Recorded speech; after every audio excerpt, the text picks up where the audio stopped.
ధన్యవాదాలు అధ్యక్ష. ఈ పద్ధతుల మీద నాకు మాట్లాడే అవకాశం ఇచ్చినందుకు ప్రత్యేకంగా మీకు ధన్యవాదాలు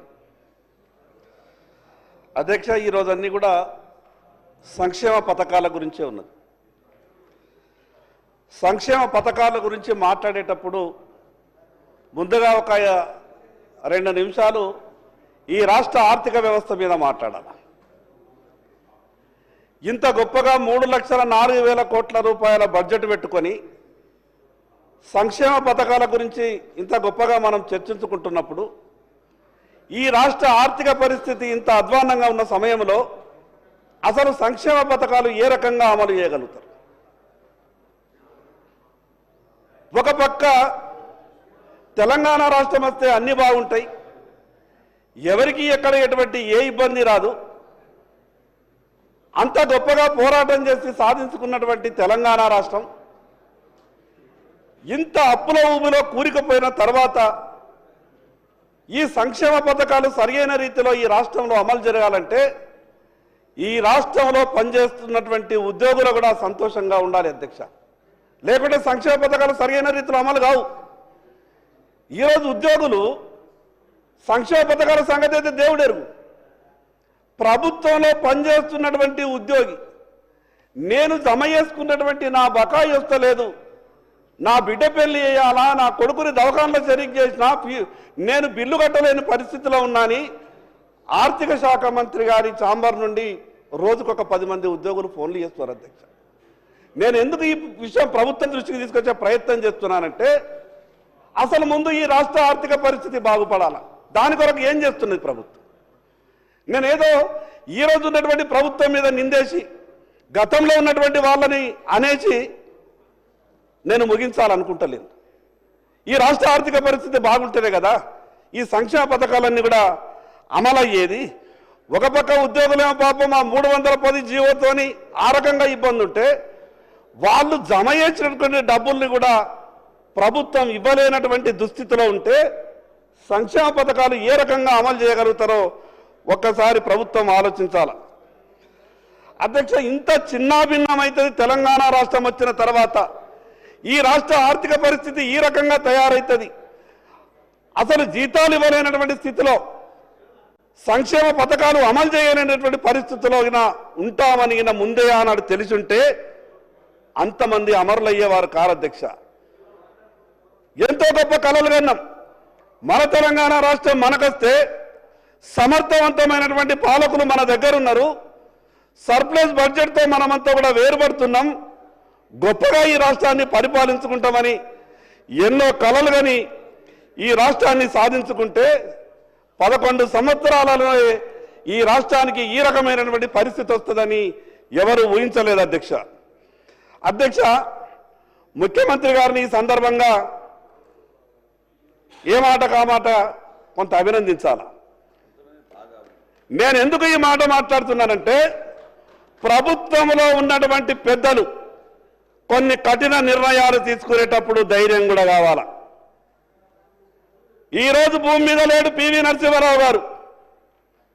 ఆ రోజు భారతదేశం గురించి ఆలోచించి గొప్పగా నిర్ణయాలు తీసుకున్నారు కాబట్టి నేను భారతీయ జనతా పార్టీ శాసనసభ్యుని అయినంత మాత్రాన ప్రభుత్వం ఏదైనా కానీ నాయకులు ఎవరైనా కానీ ఏదైనా మంచి మాట మాట్లాడితే దాన్ని మంచిగానే చూడాలి. రాష్ట్ర ముఖ్యమంత్రి గారికి తెలదా అధ్యక్ష? ఈ రాష్ట్ర ఆర్థిక వ్యవస్థకు ఈరోజు క్యాన్సర్ ఉన్నదని మాట్లాడుతున్నారు, క్యాన్సర్ వచ్చిందని మాట్లాడుతున్నారు. ఆ రోజు ఎంపీగా, మాజీ శాసనసభ్యుడిగా, రాష్ట్ర కాంగ్రెస్ పార్టీ అధ్యక్షుడిగా ఈ రాష్ట్ర ఆర్థిక వ్యవస్థ గురించే కాదు అధ్యక్ష, దేశంలో ఉన్నటువంటి అన్ని రాష్ట్రాల ఆర్థిక వ్యవస్థ గురించి ఆనాడు కాంగ్రెస్ పార్టీ నాయకునిగా మాట్లాడినటువంటి ఈనాటి ముఖ్యమంత్రి రేవంత్ రెడ్డి గారికి ఆ రోజు తెలంగాణ రాష్ట్ర ఆర్థిక పరిస్థితి గురించి తెలియదా? మీరు అన్ని బహిరంగ సభలలో మాట్లాడేటప్పుడు ఎంత గొప్పగా మాట్లాడిండు. ఈ రాష్ట్రం మా చేతికి ఇస్తే అన్ని రకాలుగా చక్కబెట్టే బాధ్యత మాది, అన్ని రకాలుగా సంక్షేమ పథకాలు మేము తీసుకొస్తాం. మనం తెచ్చుకున్నటువంటి తెలంగాణ రాష్ట్రాన్ని టీఆర్ఎస్ పార్టీ దుబారా ఖర్చుతో రకరకాలమైనటువంటి అడ్మినిస్ట్రేషన్ ల్యాప్సెస్తో ఇబ్బంది వచ్చిందని మాట్లాడిండ్రు. వాస్తవమే, ఆ రోజు దుబారా కూడా మామూలు అధ్యక్ష. నేను ఎందుకు చెప్తున్నానంటే ప్రభుత్వం ఒక పక్కకు నిధులు లేక కొట్టుమిట్టాడుతుంటే ఆనాటి 10 సంవత్సరాలు పరిపాలించినటువంటి టీఆర్ఎస్ పార్టీ పరిపాలనలు సీఎంఓలో పనిచేస్తున్నటువంటి అధికారులు, నేను వాళ్ళ పేర్లు చెప్పదలుచుకోలేదు, 200 కిలోమీటర్లు ప్రయాణం చేస్తే ఆ ప్రాజెక్టు దగ్గరికి పోయి రివ్యూ పెట్టగలుగుతారు. కానీ ఆ రోజు హెలికాప్టర్లో ప్రయాణం చేశారు అధ్యక్ష. ఎవరి డబ్బులు అధ్యక్ష? ఒక పక్క రాష్ట్రం ఆర్థిక ఇబ్బందులలో ఉంటే సీఎంఓ ఆఫీసులో పనిచేసినటువంటి అధికారులంతా కూడా హెలికాప్టర్లు దిగలేదు. అంటే మీకు ప్రజలు అవకాశం ఇచ్చింది దుబారా చేయడానికా? ఈరోజు 10,000 రూపాయల డీజిల్ ఖర్చుతో ఆ ప్రాజెక్టు రివ్యూ కంప్లీట్ చేసుకొని రావస్తుండే. కానీ ఆనాడు ఏం జరిగింది అధ్యక్ష? హెలికాప్టర్లలో ప్రయాణం చేసి ఈ రోజుకు 15 లక్షల రూపాయలు ఖర్చు పెట్టిండ్రు. మరి ఈ విషయాన్ని ఆ రోజు టీఆర్ఎస్ పార్టీ ఆ రకంగా అడ్మినిస్ట్రేషన్ చేస్తే రేవంత్ రెడ్డి గారు మాట్లాడినటువంటి మాటలన్నీ కూడా రాష్ట్ర ప్రజలు నమ్మిండ్రు. పోరాటం చేస్తున్నాడు, ఉత్సాహవంతుడు, నిజంగానే అన్ని జరిగిపోతాయేమో, ప్రభుత్వం ఏర్పడే విధంగా సహకారం చేస్తే ప్రజల కష్టాలన్నీ కూడా దూరం అవుతాయేమని అవకాశం ఇచ్చారు. ఏం చేశారు అధ్యక్ష? ఒక పక్క 49,500 కోట్లు ఎస్ఎల్బిసి లెక్కల ప్రకారం ఈ రాష్ట్రంలో రైతులు రుణాలు తీసుకున్నారు. గత బడ్జెట్లో మంత్రి గారు చెప్పిండు 31,000 కోట్ల రూపాయలు రైతుల రుణమాఫీ కొరకు మేము సేకరించి దగ్గర పెట్టుకున్నాం. మిగతాది ఎట్లా సారు అని అంటే 30,000 కోట్లు వేసుకున్న వాళ్ళం ఇంకా 19,000 కోట్లు ఇవ్వడం మాకు పెద్ద కష్టమవుతుందా? దాని గురించి మీకు తర్వాత చెప్తామంటే మేమేమనుకున్నామంటే అధ్యక్ష 49,500 కోట్లు రైతులకు రుణమాఫీ చేస్తారేమో. గతంలో టీఆర్ఎస్ పార్టీ మాట ఇచ్చి తప్పింది, ఆ మాటని కాంగ్రెస్ పార్టీ అమలు చేస్తుందేమో అని అనుకున్నాం. కానీ ఏం జరిగింది అధ్యక్ష? 20,000 కోట్ల రుణమాఫీ అంటున్నారు. దాంట్లో కూడా ఇంకా 3,000 కోట్లు ప్రభుత్వ ఖాతాలోనే ఉన్నాయి. ఆ నంబర్లు తప్పుండి ఈరోజు అధ్యక్ష మిగతా రైతులను అడుగుతున్నారు, మా పరిస్థితి ఏంటిది? నేను మీ ద్వారా ప్రభుత్వానికి సవినయంగా ఒక మనవి చేస్తున్నా, వ్యవసాయ శాఖ మంత్రి గారికి ప్రత్యేకంగా. ఈరోజు మీరు జిల్లా కేంద్రాలలో ఒక ప్రత్యేకమైనటువంటి ఒక కంట్రోల్ సెంటర్ ఏర్పాటు చేయండి. వాస్తవంగా ఎన్నో నా దగ్గర ఉదాహరణలు ఉన్నాయి. ఒక ఇంట్లో ఒకే ఖాతా ఉన్నది, 2 లక్షల రూపాయల లోపు రుణం ఉన్నది. ఆ రైతు రుణం ఇంకా మాఫీ కాలేదు. కలెక్టర్ దగ్గరికి వెళ్తే కలెక్టర్ అంటున్నాడు నా దగ్గర ఏమీ లేదు అని, వ్యవసాయ శాఖ అధికారుల దగ్గరికి వెళ్తే వ్యవసాయ శాఖ అధికారులు అంటున్నారు నా దగ్గర ఏమీ లేదని.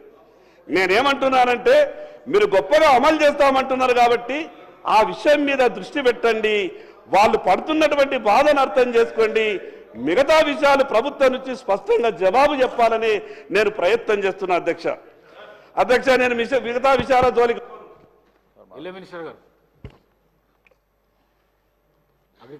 అధ్యక్ష పాయల గారికి నమస్కారం సార్. రుణమాఫీకి సంబంధించి గత స్వతంత్ర భారతంలో ఈరోజు వరకు ఒక చిన్న రాష్ట్రం, కొత్త రాష్ట్రం ఎప్పుడు కూడా 20,000 కోట్లు ఒకే సంవత్సరం మొదటి పంట కాలంలోనే ఆర్థికపరమైనటువంటి ఎసులుబాటు లేని రాష్ట్రంలో మళ్ళీ వాళ్ళకి ఆలస్యం చేస్తే వడ్డీ పెరిగి గత ప్రభుత్వం మాదిరిగానే మాఫీ చేసినా కూడా రైతులకు ఉపయోగం జరగదు అని ఆలోచన చేసి గతంలో అరాకొరా చేసినటువంటి రుణమాఫీ కేవలం 11,000 కోట్లు 10 సంవత్సరాల్లో చేశారు అధ్యక్ష. దానికి 8,560 కోట్లు పల్లా గారు రైతు బంధు నాకు తెలుసు, రైతు బంధు అధ్యక్షుడిగా నాకు తెలుసు, మీరు కూర్చోండి. కాబట్టి దయచేసి గౌరవ సభ్యులకి మనవి చేస్తున్నా, మీరు మొదటి 4 సంవత్సరాల్లో 4 విడతలుగా రుణమాఫీ జరిగింది. అది వడ్డీకి సరిపోయిందని రైతుల ఘోష. తర్వాత టర్మ్లో 5 సంవత్సరాలకి ఎన్నికల ముందు 3 నెలల ముందు మొదలుపెట్టి కేవలం 11,000 కోట్లు రిలీజ్ చేస్తే సగం మంది రైతులకు కాకపోతే ఆ భారాన్ని కూడా ఈ ప్రభుత్వమే భరాయించి ఆ ప్రభుత్వం పరిపాలించినటువంటి 5 సంవత్సరాల్లో తీసుకున్నటువంటి అప్పులు కూడా ఎంత ఉంటాయో లెక్క చేసి ప్రతి రైతుకి ఇవ్వాలనే సదుద్దేశంతో గౌరవ ముఖ్యమంత్రి గారు మొత్తాన్ని లెక్కగట్టాము. అందుట్లో పంట రుణాలు వేరు, అదేవిధంగా లాంగ్ టర్మ్ లోన్స్ వేరు, షార్ట్ టర్మ్ లోన్స్ వేరు, మేము ఇచ్చింది కుటుంబానికి ఒక 2 లక్షల రూపాయలు.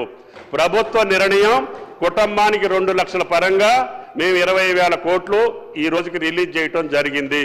పాయల్ గారికి దయచేసి చెప్పేది ఏంటంటే, భారతదేశ వ్యాప్తంగా ఒక్కసారి రుణమాఫీ జరిగింది అధ్యక్ష, అది మన్మోహన్ సింగ్ గారి యొక్క ఆధ్వర్యంలో. అప్పుడు దేశం మొత్తానికి 70,000 కోట్ల అధ్యక్ష.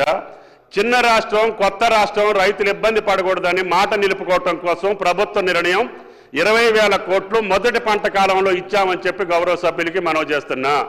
రైతు భరోసాను కూడా ఈ నెలాఖరికల్లా వాళ్ళ ఖాతాలో జమ చేయటానికి 33,000 కోట్లు, గత ప్రభుత్వం ఏమున్నటువంటి రైతు భరోసాను కూడా 7,625 కోట్లు ఈ పంట కాలంలో ఇచ్చాము. ఈ రైతు భరోసాను కూడా ఈ నెలాఖరికి ఈ ఆర్థిక సంవత్సరం లోపులని ఇస్తున్నాము. 33,000 కోట్లు రైతుల నేరుగా వాళ్ళ జేబులో వేసినటువంటి ఏకైక ప్రభుత్వం రేవంత్ రెడ్డి గారి ప్రభుత్వం అని చెప్పి గౌరవ సభ్యులకి మనం చేస్తున్నా. మోసం చేసిన వాళ్ళు, దగా చేసిన వాళ్ళు, రైతుల్ని ముంచిన వాళ్ళు ఈ యొక్క రుణమాఫీ గురించి మాట్లాడితే అసహించుకుంటారు, అపహాస్య పాలవుతారు. దయచేసి ఆ పార్టీలకి విజ్ఞప్తి, అటువంటి తప్పుడు మాటలు మాట్లాడొద్దని చెప్పి కూడా మీ ద్వారా గౌరవ సభ్యులకి మనం చేస్తున్నాం.